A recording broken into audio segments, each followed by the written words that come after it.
कृषी मंत्री माणिकराव कोकाटेंच्या 2 वर्षांच्या शिक्षेप्रकरणी आज निकाल। आजच्या निकालावर कोकाटेंच्या आमदार पदाचं भवितव्य अवलंबून राहणार। कोर्ट काय निर्णय घेणार याकडे लक्ष।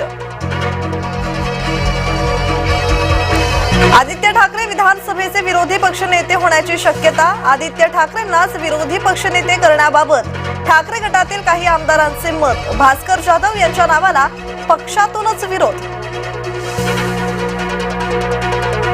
काँग्रेसकडून विधिमंडळ पक्ष पदाधिकाऱ्यांच्या नियुक्त्या। विधान परिषदेच्या गटनेतेपदी सतीश पाटलांची निवड, तर विधानसभेत प्रतोदपदी अमित देशमुख आणि सचिवपदी विश्वजित कदम। बीडमध्ये पोलिसांना ड्युटी नकोशी। 172 पैकी 107 अधिकाऱ्यांचे बदलीसाठी अर्ज। संतोष देशमुख हत्येनंतर बीडमध्ये वातावरण तापलं। प्रशांत कोरटकरवर नागपुरात गुन्हा दाखल। इंद्रजित सावंत धमकी प्रकरणी कोरटकर अजूनही फरार, तर फॉरेन्सिक टीमनं सावंतांच्या आवाजाचे नमुने घेतले।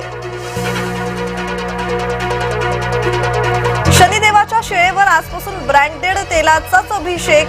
शिळेची झीज होऊ नये म्हणून निर्णय। भाविकांनी आणलेल्या तेलाची मंदिर ट्रस्टकडून तपासणी। पश्चिम रेल्वेवर 13 तासांचा विशेष ब्लॉक। मध्य रेल्वेवरही 10 तासांचा ब्लॉक। 227 लोकल फेऱ्या रद्द।